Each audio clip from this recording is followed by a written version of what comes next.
कहाँ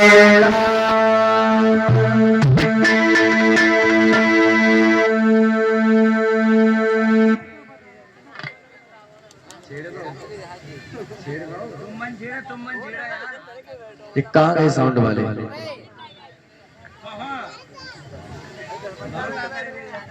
फिर कहते हो कि शास्त्री जी तुम साउंड की तरफ उंगली करे रहते हो। अब यहाँ हम किन से कहें कि आवाज बढ़ाओ या किन से कहें घटाओ, कोई नहीं है।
मेरे भैया तीनों प्राणियों ने अपनी जन्मभूमि को प्रणाम किया है। प्रणाम करने के बाद भला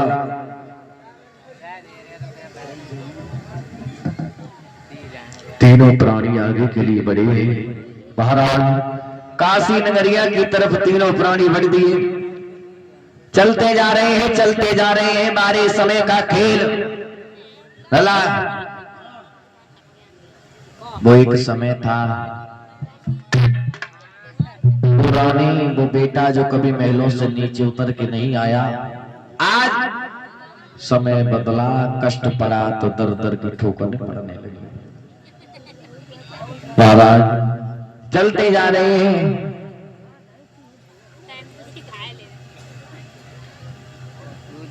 थोड़ी दूर चलने के बाद रोहितदास के पैरों पे छाले पड़ गई। जो रोहितदास के पैरों में छाले पड़े, रानी तारा बेटा को वहीं बैठा लिया।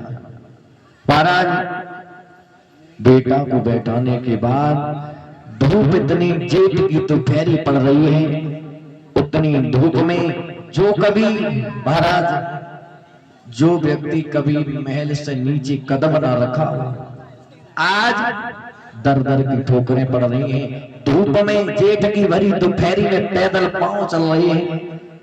महाराज रोहितदास पहले पैरों में छाले पड़े, फिर वही बेहोश हो गया। रानी तारा कहने लगी, महाराज हरिश्चंद्र रानी आप बेटा को उठाओ और आगे चलो। मेरी बात सुनो।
कभी ना उतरी थी मेरा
रोहिदास के पैरों में छाले पड़ गए, वहीं बेहोश होकर जमीन पे गिर गया।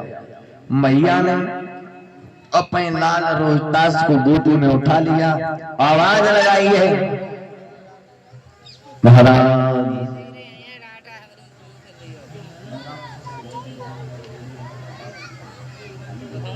महाराज थोड़ी देर कहीं रुक जाओ, महाराज थोड़ी देर कहीं विश्राम कर लो।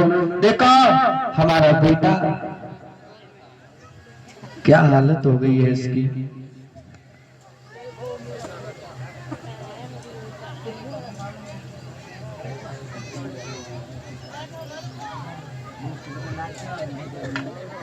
महाराज हर हर क्षेत्र गंगा मैया के किनारे बैठे श्री सुखदेव जी कहते हैं, राजन परीक्षित रोहिदास के पैरों में जब छाले पड़ गए,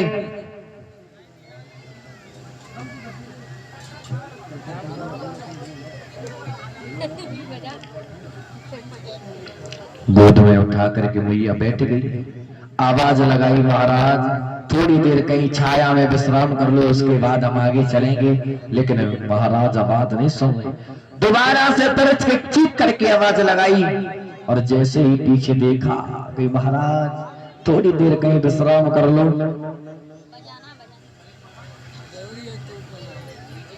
उसके बाद हम आगे चलेंगे। हमारी लाला की क्या दशा हो गई है महाराज। विश्वामित्र कहने लगे, कुछ नहीं हुआ, गोदी में उठाओ, आगे बढ़ो। महाराज रानी तारा कहती है, आए साईं